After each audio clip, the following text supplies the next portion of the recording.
Hello, everyone. My name is Emily Ma, and I'd like to welcome you to the Entrepreneurial Thought Leaders series presented by the Stanford Technology Ventures Program, which is the entrepreneurial center in Stanford School of Engineering. Also sponsored by BASIS, the Business Association of Stanford Entrepreneurial Students.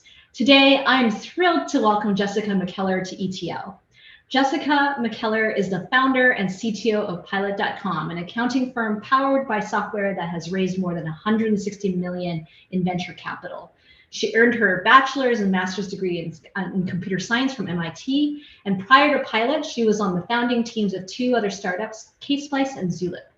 She also teaches Python at California's San Quentin State Prison. And through that experience, she became passionate about building bridges between the tech industry and individuals impacted by the prison system. So that's definitely something we're going to talk about. Welcome, Jessica. Let's start by maybe an introduction to everyone of what Pilot.com is and what kind of users it serves for small businesses and startups. Let's start with that. Sure. Pilot's how I retire. That's the high level. That's no. Yeah. So Pilot is basically an accounting firm, but one that works in a very special way because a lot of the work that we do behind the scenes to deliver accounting services, bookkeeping, tax, CFO services, other advisory support, a lot of that work happens in software, which is good for us, but it's actually good for the customer as well, because it means we can deliver a higher quality, more consistent experience. And we can also do things with data that nobody else can do to reflect kind of insights back to the customer in a way that nobody else can. So we've built a business around bringing small businesses into the 21st century with their finance and accounting needs, which has been a deeply satisfying thing to work on over the past 5 years through a bunch of growth in our customer base, getting to work with a lot of small business owners and startups and to really viscerally experience their pain and then hopefully solve it for them through some healthy fundraising. We're a kind of post-Series C company. And then just working with a really incredible team of really incredible finance and accounting experts who are all like in-house leveraging the software to deliver the service. And then also a really talented R&D team that's building out the automation behind what we do. So we solve your finance and accounting back office as a small business, and we help you be competitive with bigger companies who have a lot more facilities to take care of this internally than the typical small business does. It's amazing. We're going to come back to Pilot.com in a little bit. Maybe we can rewind, I think, a number of years to when you were at MIT. So you've had this incredible career with these three startups, but all of us were once a freshman, and I'm curious if we wind back the clock. Like, how did you decide to study computer science? Like, what did you experience that led you to wanting to do a startup, your first one? And like, what else happened during that time that inspired you to take this path? Yeah, absolutely. And I just a little tiny bit of background on me. I kind of born in California, grew up in Nashville, went to a public school in Nashville. My dad's a musician. My mom is, oh, hi, Mom. Mom's probably watching. Hi, Mom. Mom is like a free spirit who's done a lot of things in her life. So I didn't know anybody who was interested in programming while I was growing up, although I would say that my dad had a strong affinity for computers because of what you could use them for music. I actually thought I was going to be a chemist, and my first degree is actually in chemistry. And while going through the chemistry undergrad program at MIT, I accumulated a lot of friends who were in the CS department because that's the largest department at the school. And, honestly, I think I was kind of watching them out of the corner of my eye while I was going through my chemistry studies. And I saw them learning what seemed like a very powerful, very general toolkit of tools to solve a broad range of problems in the world through programming, through software engineering. And I decided that I wanted to have that kind of toolkit as well. Chemistry is great. It's a very it's its own discipline though. And I think that the fact that software engineering and programming can be leveraged in every discipline at this point just became attractive to me. So I ended up kind of dabbling with a couple of courses and really fell in love with it, and ended up pursuing a bachelor's degree, a master's degree, and certainly it's how I've paid the bills ever since. How about the startup side of things? Like, coming out of MIT with a computer science degree, a bachelor's and a master's, right? A lot of opportunities. So why go right into startups? Yeah, well, I mean, I've had the great honor and pleasure of working with my co-founders at Pilot, Jeff and Wasim, for 15 years at this point. We met in MIT's computer club, the Student Information Processing Board, SIPB, MIT's computer club. And our first company out of school was centered around Jeff's master's thesis. He had worked on some very, very cool, like very fun kind of deep tech for rebootless kernel updates on Linux that we built totally bootstrapped into a profitable company called Splice that was ultimately acquired by Oracle. But it's incredible, honestly, to think about from where I sit today. Like the fact that we happened to meet each other through the computer club, and have just had such an incredibly productive relationship ever since. It seems so blessed and fortuitous. But it just kind of happened. Jeff's like, I've got this technology. We think we can productize it. We're like, let's do it. Let's make, we have nothing to lose, fresh out of school. We have like no money. We have, quick sidebar. I was a technical advisor to the HBO show Silicon Valley, if anybody's seen it.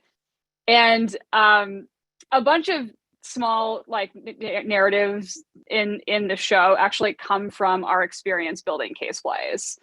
Like we were like running the company out of this disgusting apartment in Cambridge, Massachusetts, where everybody lived. And it was a very formative, wonderful initial startup experience. Also, just like the complete, like kind of Wild West, fresh out of school experience too. So we decided we were going to do it, and we did it, and we've been together ever since. Oh my God. I will come back to that as well, because that's something really unique. You've built 3 companies now with Jeff and Wasim, and it does sound incredibly magical with these very humble roots that you've had. With Splice, though, you were acquired by Oracle, I believe. Mm-hmm. So what was that experience like, being acquired and then deciding again that you would launch out? Like, what happened during that period? Yeah, and the Oracle acquisition experience was funny because Oracle's an enormous company. And so like they've developed an acquisition team that is able to ingest like $2 billion acquisitions. And then they kind of apply that machinery towards also like 13-person startups. I guess before we get to the actual acquisition itself, I think when we were starting, Splice is a very exciting, interesting, deep technology, but ultimately for a pretty narrow audience. The audience is basically companies that have a lot of computers, who for which downtime on those computers is problematic. So this could be if you're like a hosting company or a supercomputing cluster. Nobody wants to be the person who's like, the supercomputing cluster is down for maintenance. So, they're like high need in a relatively niche market. And I think if that is the shape of problem you're solving, there's only so much you can grow. Like you have to have a plan for what's going to happen at the end of the day. And you can stay independent if you can turn that into if you can keep it a standalone profitable business. But I think an acquisition is always a pretty likely outcome for this shape of company. And so I think we knew that was probably always on the horizon. And who was going to be the acquirer, we didn't know up front. It ended up being Oracle. Oracle treated us very well through the acquisition process and in the time that we spent there post acquisition. But the acquisition process itself was very funny because there were more people on the acquisition team at Oracle than there were like employees at Splice. I think actually the number of team leads on the calls with us exceeded the number of employees at Splice. Yeah. Although one thing, just to like tie this back to Pilot, one thing that they actually called out from us during the acquisition process was this the state of our books, because I mean, we encountered a thing that every founder and small business owner encounters, which is like you have to take care of your finance and accounting needs at a minimum for compliance purposes. Like you have to file taxes, and to file taxes, you need books. And also, hopefully, you actually want to know how much money you're spending and making to like make decisions about the business. And we had like, who are you supposed to use to solve those problems? There's like no clear. At the time, there was no clear best in class solution to this. And so we did a thing that a bunch of business owners do, which is we bought a copy of QuickBooks for Dummies, and we bought a copy of, at the time, QuickBooks Desktop, because QuickBooks Online did not exist. And we also, the thing that was maybe a little unusual is we wrote some software to like auto reconcile our books ourselves. But we kind of built up this machinery to close the books ourselves. And the Oracle team was very impressed by our fastidiousness with this, which maybe was like a premonition of things to come. So that problem had been unsolved for us when we were starting that company. So we did it ourselves. And that set us up for the rest of the journey to what Pilot is today, in a sense. That's such a great story.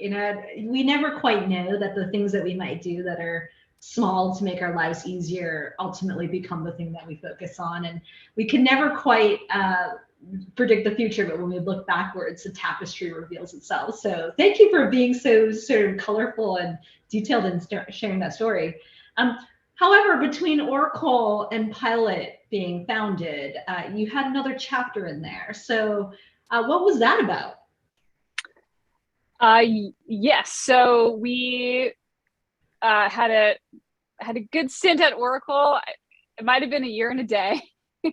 And then we kind of reconvened in one of our living rooms, knowing that we still had some startup left in us. And we wanted to think about, is there another problem that we think needs to be solved, where we think we're the right people to solve it? And we ultimately ended up building, taking some funding for and building, kind of going into beta with, getting some customers for a company called Zulip, like Tulip with a Z, that is actually kind of like Slack before Slack existed. Now, we've probably mostly heard of Slack, and we probably mostly have not heard of Zulip. So that tells you something about kind of the outcomes for this. But actually, some of the ideas in Zulip around like kind of threaded chat have like sort of now exist in other systems in a way that's satisfying to see.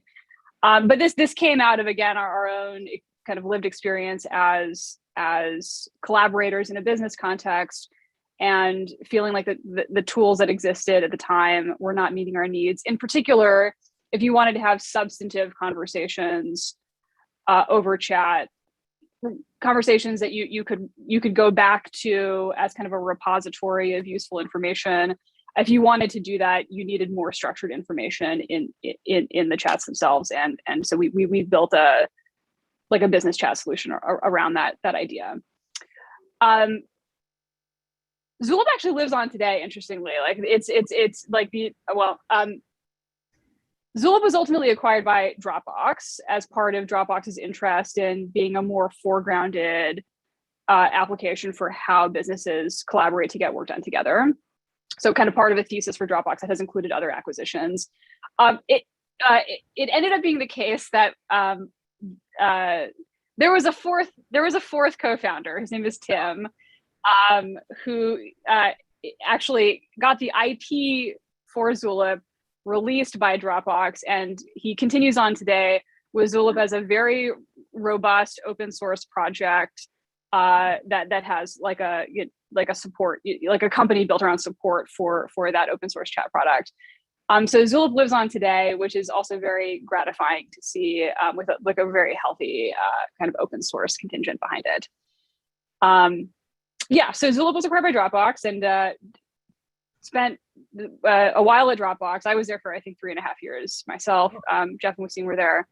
And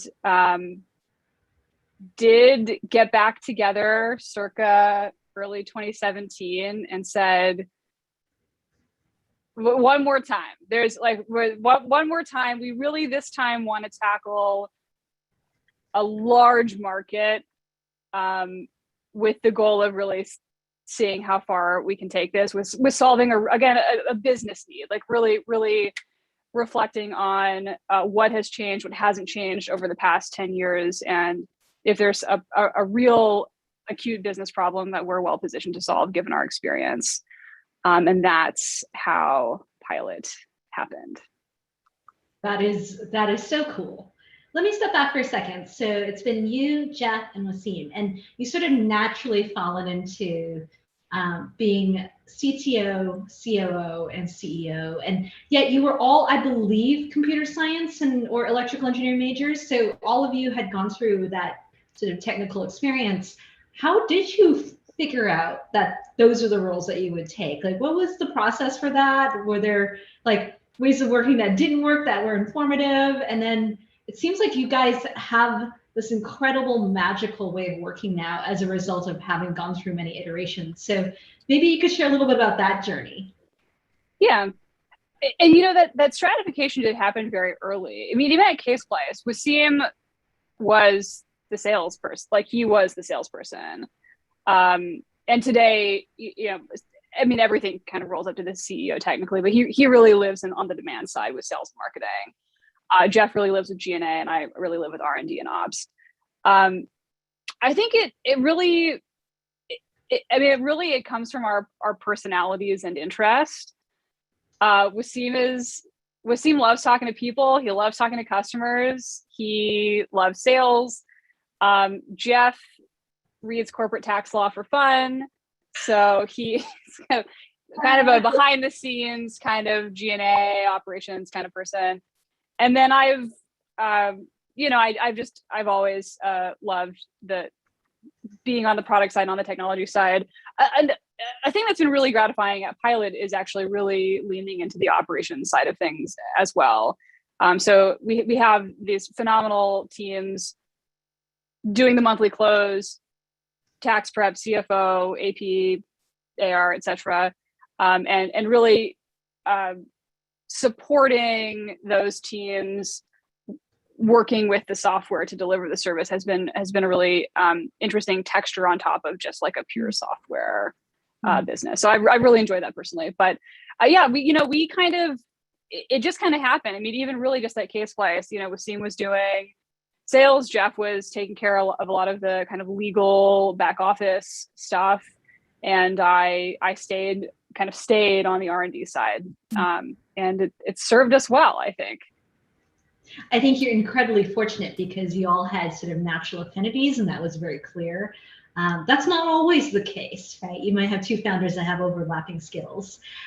Speaking of which, I'm actually really curious, you know, one of the questions that we always sort of talk about and sort of discuss and explore is, you know, are there benefits and disadvantages of co-founding, and are there benefits and disadvantages of going solo? So curious about your thoughts. I mean, I think you have a bias, obviously, but like, you know, are there downsides to co-founding? Has there been anything challenging about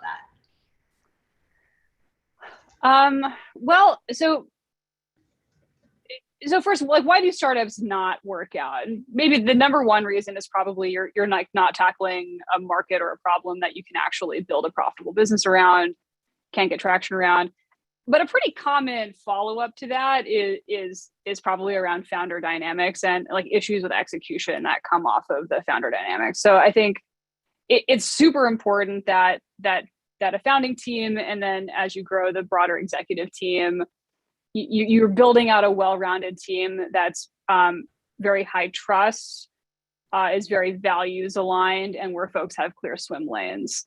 So that's super important. And if you don't think that you can do that, maybe being part of a founding team is like not the right plan for you. Being a solo founder, people do it all the time. And I mean, my hat's off to them because it seems very hard. partially because when things aren't going well, like especially if you're pre-product market fit, you just like don't even know if this is going to work. You have like nobody to, be depressed with about it. And there, it's, if you're down, your co-founders can bring you back up. And if they're down, you can bring them back up, and having someone who's really there with you on it, certainly has been so important to me personally in these experiences across these companies. That's just me. I mean, everybody's different. So clearly there are many very successful solo founders, but I think having folks to share the burden with has felt pretty important to me. Let me dig in a little bit. So you've been together for 15 years as this incredible team. What happens when you disagree? Like, do you have like a sort of ritual or sort of a way of making decisions, or what happens? Oh yeah, and I should clarify, and Jeff would be fine with me saying this because I've said it in front of him before. Jeff and I didn't get along for like the first 7 years of our relationship together, as like kind of business owners together, and I think what that speaks to is that, I mean, a lot of what running a company is about just interpersonal stuff, and that's something that you get better at over time. Like this is like a muscle that you practice. One of the most transformative experiences that I had as an adult was actually at Dropbox in an executive coaching program that they kind of deployed with various departments, including the engineering leadership team. And they run you sit in the fire with that type of executive coaching program. Like that you get a bunch of like very detailed, like they send questionnaires to everybody who works with you, like your manager, your peers, the people who report to you, like everybody gets like a 200 question questionnaire where they're rating you on a 5-point scale on like every possible attribute of your leadership style. And then an executive coach distills that into themes, like where are your strengths? What are behaviors that are not serving you well or not serving you well anymore? And you like process that together. And then you decide how you want to come out the other side of it.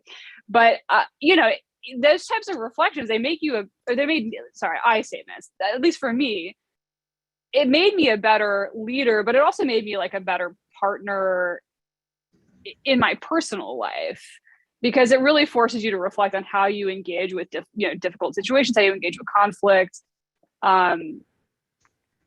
So yeah, I mean, it's a continuous investment in oneself and the team to be better and better as a people manager and as a leader.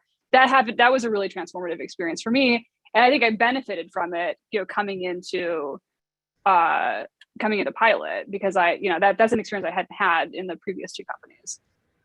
Oh, sorry. I was really touched you share that, because I personally went through something very similar, and it was super eye-opening just having that feedback come back, and then eventually working through. For me, I am incredibly conflict avoidant. If I could, I would just hide in a cave.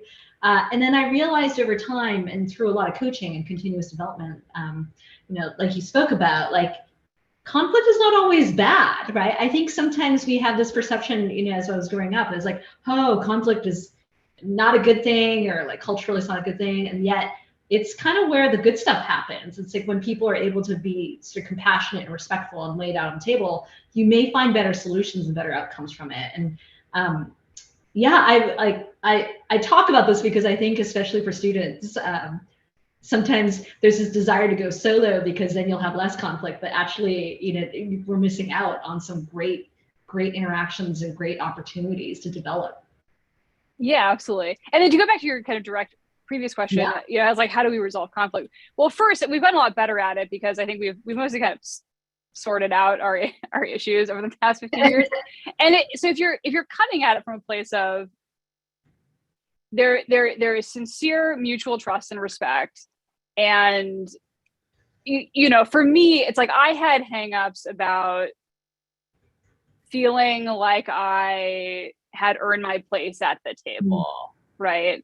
And so like challenge it, things that felt like they were challenging that made me react in a counterproductive way. When I have it, once I work through those things, it's like, oh, okay, we're having a disagreement. Like we're both reasonable people. We both trust each other. Let's make sure that we're working off of the same fact base here. Yes. Like maybe that's the issue. So like, let's check if we have the same information. And if we do, great. We probably have two reasonable opinions that just happen to be different. And we just need to make a decision about, whose call is this? Because some things are my call. They're in my kind of sphere. Some things are, Jeff's call. Some things are Wasim's call. And, you can like pull the card if you need to say like, hey, this is a deal breaker for me. But otherwise, we're making 100 decisions every day. Like I'm not going to micromanage. I don't have time nor the interest to micromanage everything that these folks are doing. They're highly capable. They're better than me at the stuff that they're doing. So let them do what they're doing. Let me do what I'm doing. We'll make sure that we're aligned on the big ticket items for sure. And then you just let it go. You like disagree and commit. Let's move on. We've got a million other things to do. I love it. I'm going to say that again. Let it go, disagree and commit. And I think that was probably the hardest lesson I had to learn in my early career is that it's just really hard to let go, especially when we're smart people who have a lot of education. We want to get things done. And so letting go, disagree and committing, because we just can't do everything ourselves. And so thank you for sharing that and reinforcing that message. And I know it might seem awkward in the beginning to do that, but then it's like, oh, you know what? We're going to, win the war and not like scrimmage over this battle, right? It just makes sense in the long term to have that North Star and know where we're going. All right, let's bring it back to Pilot. You have had a ton of experience already, this lived experience of being challenged with small businesses with accounting. Tell me a little bit more about the early days of Pilot. How did you go through to figure out, product user fit? What was that experience like? And did you reach out to networks to learn more about other small businesses? And then how did you crystallize the first couple of product features and products in the portfolio? Yeah, so when we were deciding what we wanted to do next, what were the parameters on this? We knew that we wanted to solve a business problem. We like don't have a consumer bone in our bodies. We know that we live in business land, not consumer land. So we knew we were going to solve a business problem. The businesses that we understand the best are small businesses and startups, because that's what we've done primarily. And then we also had our experience with our previous companies and this observation of there's no clear best-in-class provider for bookkeeping, for other financial services. And that hasn't changed over the past 10 years, which is like that was the thing that was mind-blowing from like 2008 to 2018, or I guess 2007 to 2017. And also we can sort of observe that there's kind of a rising tide of businesses, financial platforms moving online. It's like, yeah, of course your payroll's online now. Of course your expense reimbursement system is online now. Of course you like handle your vendor payments online now. And so everything is, moving towards these electronic formats. There are APIs, there's structured data that you can manipulate in software. Great. Against that, we did a lot. We interviewed a bunch of people, basically. Like we talked to a bunch of people in the back office of various small and mid-market companies, legal teams, accounting teams, HR teams, what have you. Where is the pain? Like, where is the pain? Where are the problems that haven't been solved yet? And I mean, the unambiguous, loudest theme in that research was on the finance and accounting side, and in particular, the monthly close, getting your books done. Like maintaining your books is a nightmare for small businesses.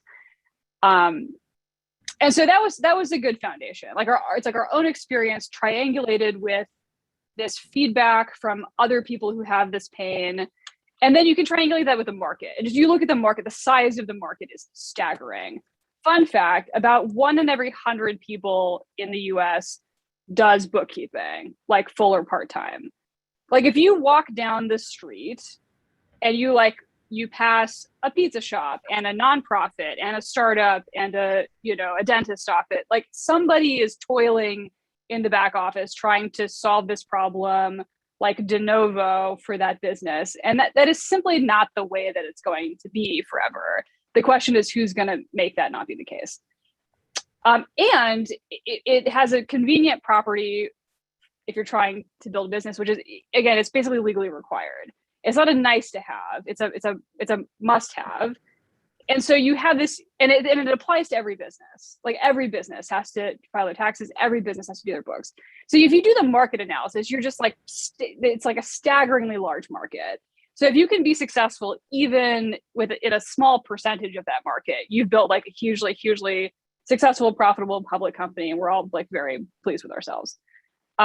So if you take all of these things together, it's like the market size, the market analysis, our own experience, and then validating our experience against other people, that pointed us towards the financial back office. And then our initial wedge into that was bookkeeping specifically as one of the earliest, highest trust relationships that businesses tend to start with a third-party provider. Okay, I gotta ask you the recursive question. Do you at Pilot use Pilot for yourself? Oh yeah, oh for sure. First off, doing bookkeeping without Pilot's tools is not very fun. No, we definitely use Pilot to produce Pilot's own financials, which is, it's like important dog fooding, but also is actually is better than doing it any other way. That's awesome. That's awesome. So maybe I could dive into a little bit that you had touched upon. You really enjoy the R&D work. You really enjoy the technical work. But you've been increasingly also enjoying this part of the work that really is about ops and people. And I was fascinated by your philosophy of people plus software. And so you've made this decision to also include this community of dedicated finance experts while automating, as you said earlier, a lot of the bookkeeping functions and accounting functions in the first place. So how did that decision come about and how has that evolved? Yes. So I mean, one of the very earliest observations was that businesses don't want to buy more software. They want their problem solved. So in general, folks are not interested in like yet another tool that they need to like set up and manage and like use day over day or month over month to accomplish some finance or accounting task. They just want to know that the problem is solved by someone they trust, who has their back if they have questions, so that they can focus on, you start a business to like bring something into the world, right? You want to mostly focus on that. So for the parts that are kind of the low level kind of compliance oriented parts, let somebody who's better than you do it. And how they do it almost doesn't matter. Like the fact that we use software to accomplish this and that gives you a better work product and like these insights that you don't get anywhere else, the how behind it almost doesn't matter. What you care about is the end result, which is like you have great, clean books, useful insights, and you have like a person who you know and you trust, you can ask questions of. And then on top of that, though, we can also be the strategic partner to you, like a person who can get on the phone with you and help you plan and make better decisions about your business based on the data and based on data that, we're aggregating that nobody else is going to have access to.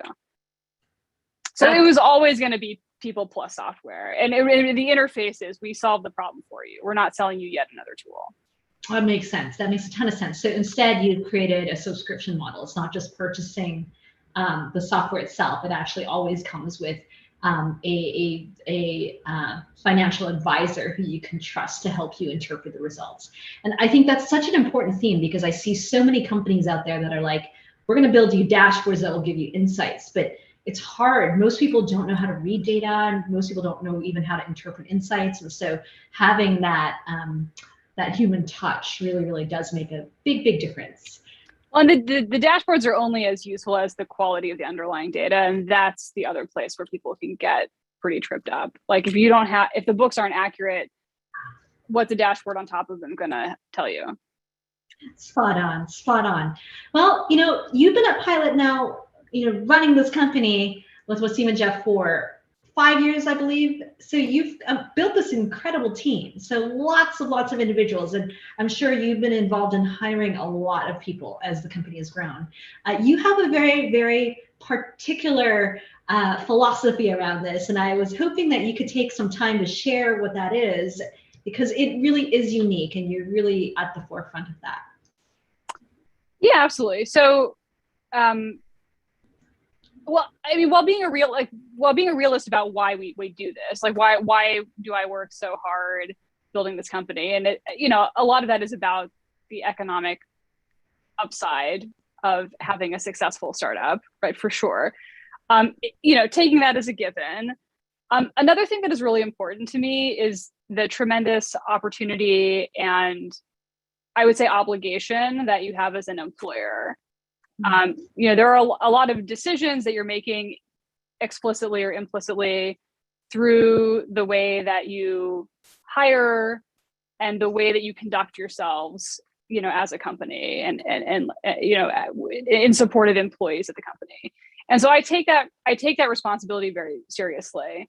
And so, our company values the way that we think about kind of the employee life cycle and supporting employees, the way that we think about our recruiting strategies.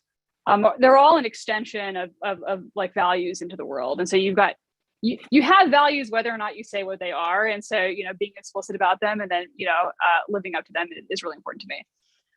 I think one particular aspect of this that you and I had talked about before, so just maybe to highlight it in particular, is one of the things that Pilot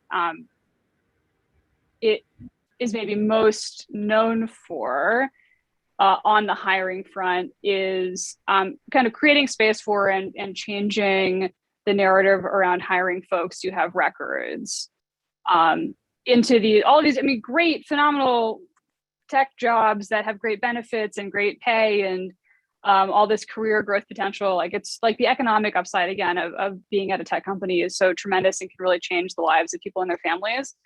And so making sure that we're intentional about being a place where folks from a wide range of backgrounds, including folks who are formerly incarcerated, can like get in the door and be successful has been really important. So we've done a lot of work on so kind of hiring and supporting folks with records. And this is across a bunch of different functions of the company, like folks in engineering, like folks on the operations side, support, sales, like really everywhere. And it's not like it's an act of charity. It's like I think these people are really good at what they do. And, your loss if you other companies don't recognize that there's all of this talent that may just not pattern match super easily against the ways that folks have hired into the tech industry in the past. So that's super important. I don't know if you have specific questions about this, but happy to talk in more detail about it. But that's really important to me. And it's important to me because it's the right thing to do, but also because it's actually good for the business. It's so wonderful and so beautiful that you do that.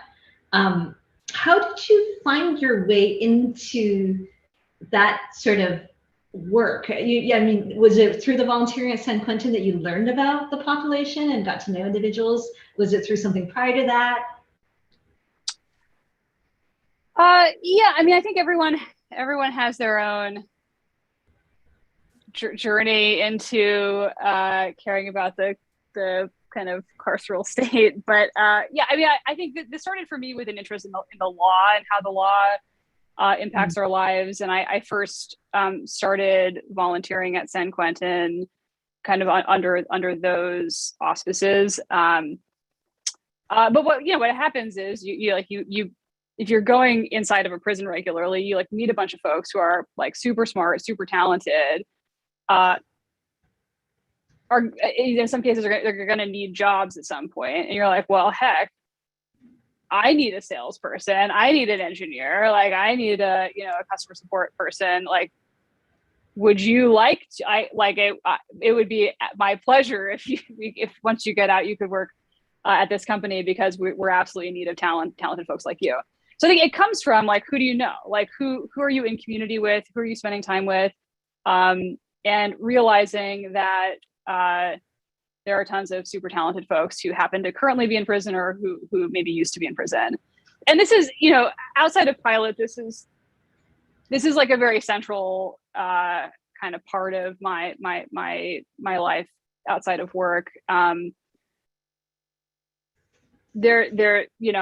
run a house for folks who are recently out of prison who need transitional housing but maybe can't afford housing on the open market. There's a very amazing, and that house is run by and for folks who are formerly incarcerated at no cost.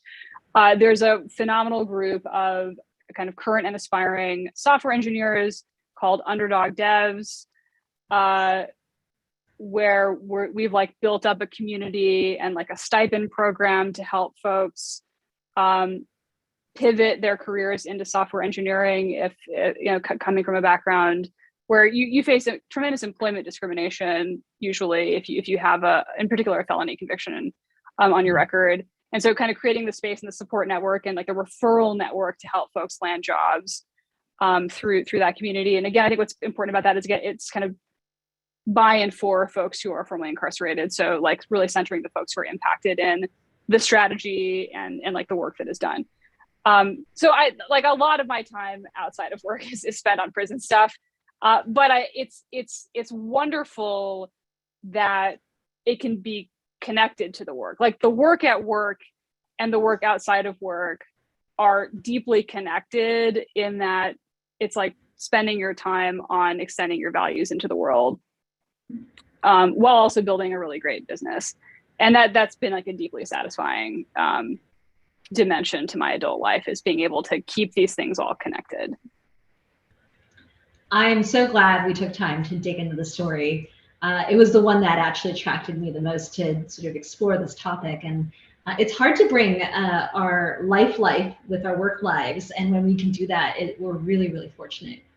So final question before I hand it over to students. We actually had a vote on this on Monday. We discussed this at length, and then we voted on it. I'm not going to share with you what the students had voted on, but we're curious, if this is your third startup, if you're willing to talk a little bit about what you see for the future. At some point, you've raised 160 million.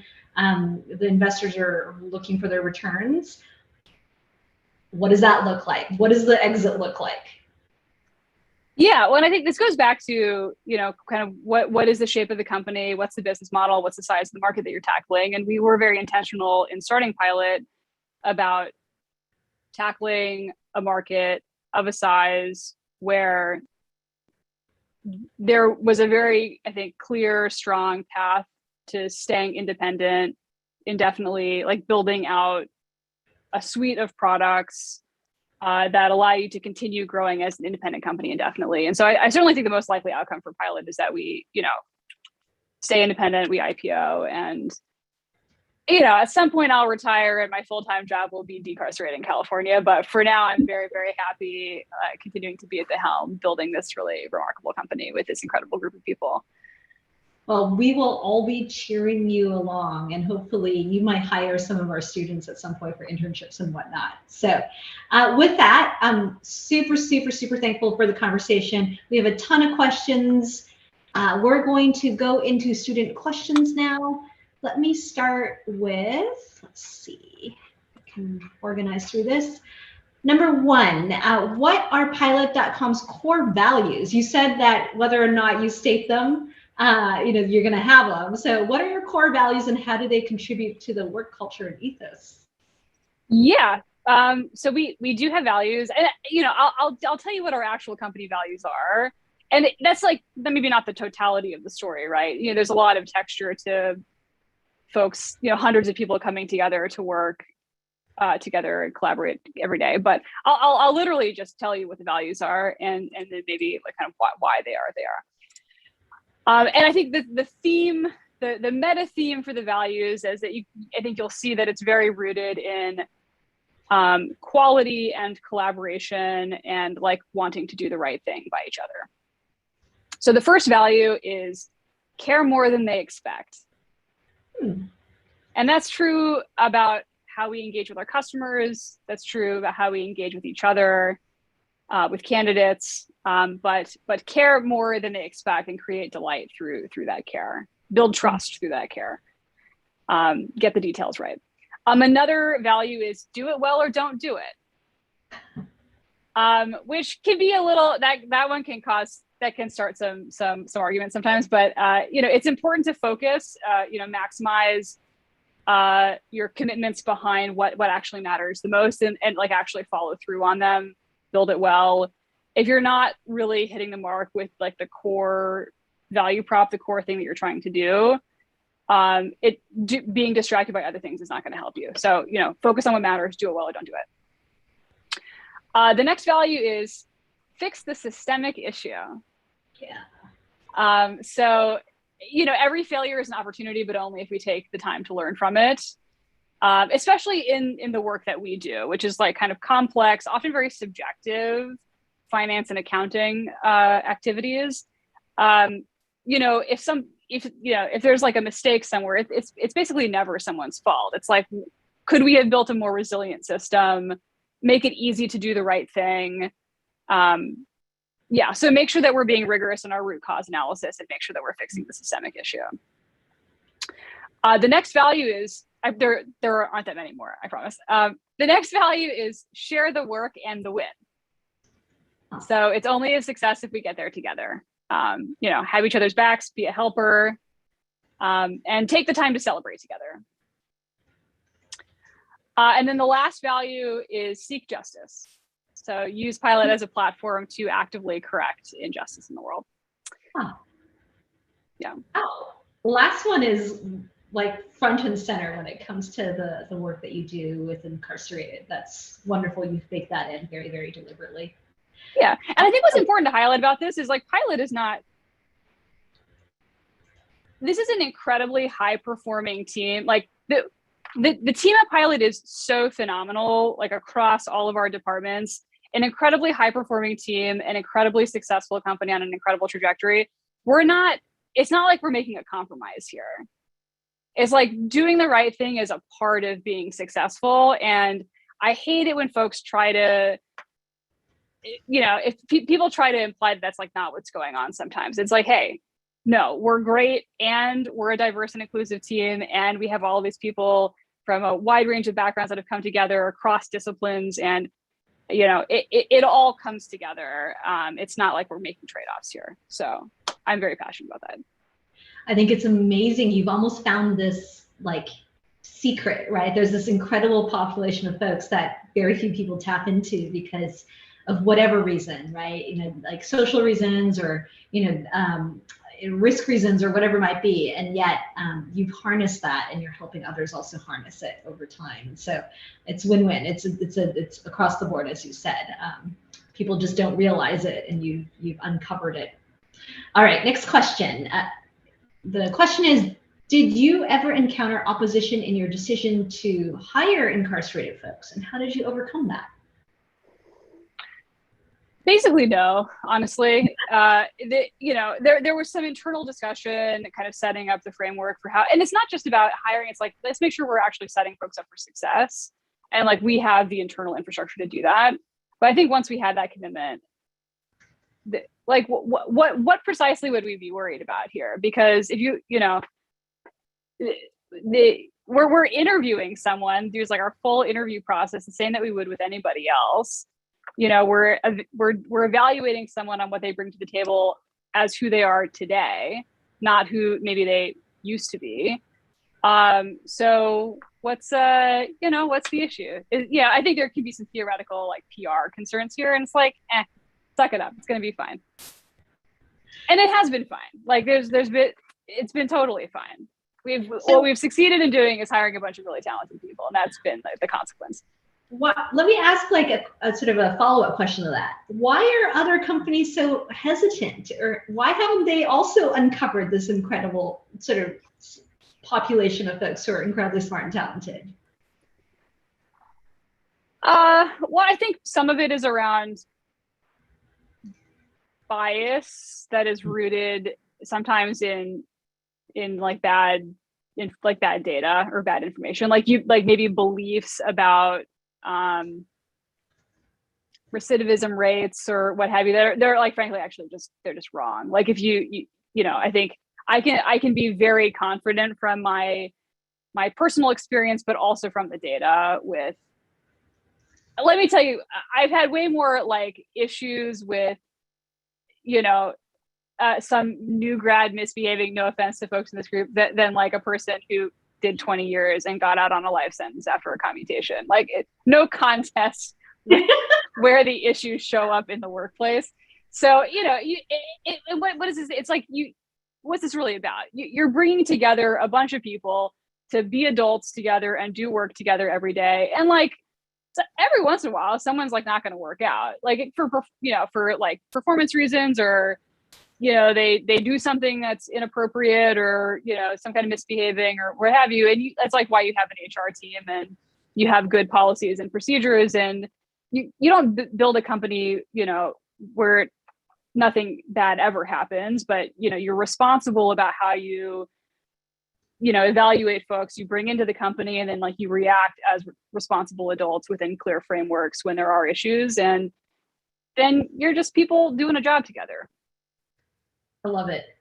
I think it's important to actively counteract bias, because it's implicit and sometimes we don't even know it. And I think you've sort of cracked it open to make it much easier and safer to hire a diverse and group of folks and onboard and ensure success regardless of background. So you sort of set the stage for that and made it a lot easier to do what's right. And that's not always the case everywhere. All right, next question. What are some of the biggest differences that you can remember between starting your first startup out of college, including fundraising, development, hiring, management, et cetera, versus Pilot now? Yeah, well, I mean, it's definitely easier if you've done it before in a bunch of ways. Like, you know, having a successful exit makes fundraising much easier. You know,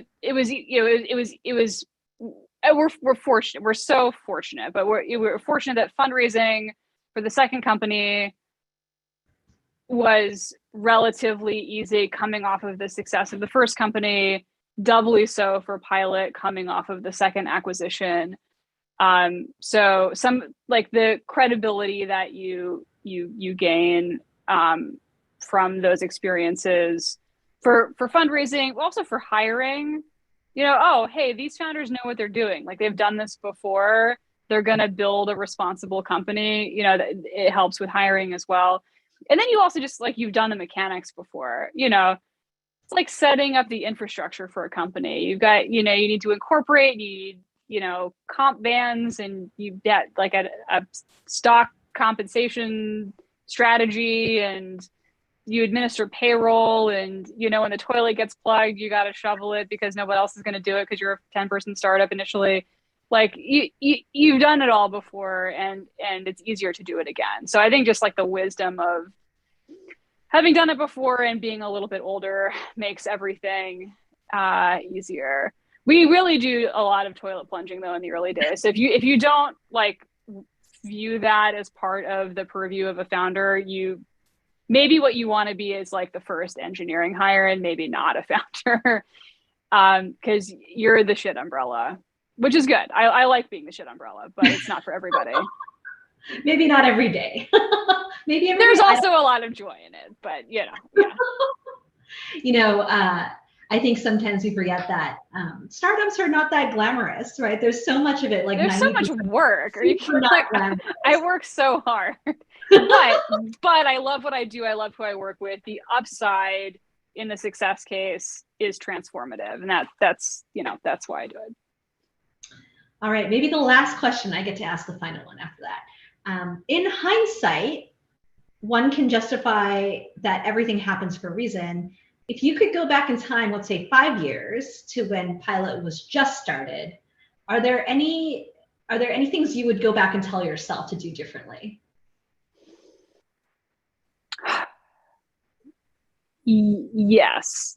Yes. I'm thinking about if there are any that can be explained in a way that's not super in the weeds. Mm-hmm. things that I would probably want to discuss with myself from 5 years ago. Everyone always says, pay more attention to pricing and packaging than you think you need to, and then nobody ever does. So we should have, not that we made any huge mistakes here, but some kind of expensive lessons around pricing and packaging that I think we would go back and revisit. I think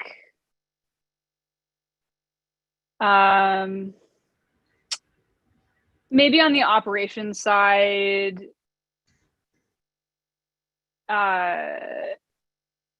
building out some of the leadership team earlier so that we could delegate to experts more earlier, I think might have served us well for making sure that we're kind of building the right scalable infrastructure from the very beginning.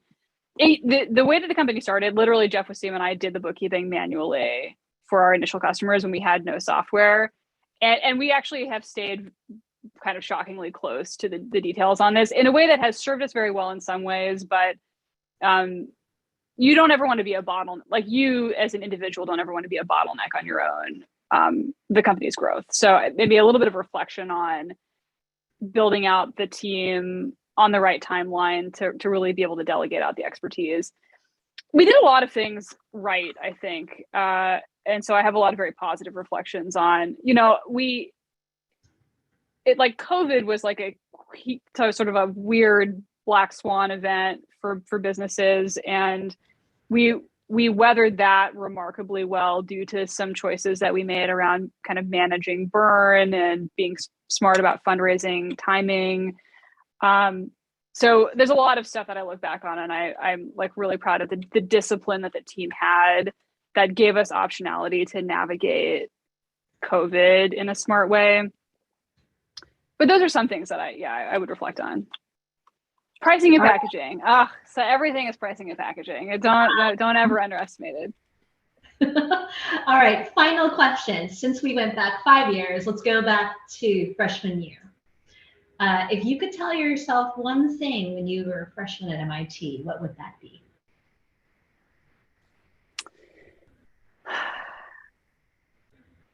I mean, in a sense, I wouldn't change my life for anything, the way that's played out. And so it's like, buckle up, it's going to be a fun ride. I mean, maybe I would say that chemistry degree, you're not really going to use it. Maybe what I would tell myself. But I don't know what I would hesitate to tip over anything that might cause some weird sequence of events to happen differently, such that I wouldn't have met Jeff and Wassim when I did. So. Mm-hmm. Buckle up. I like that. Buckle up. Yeah.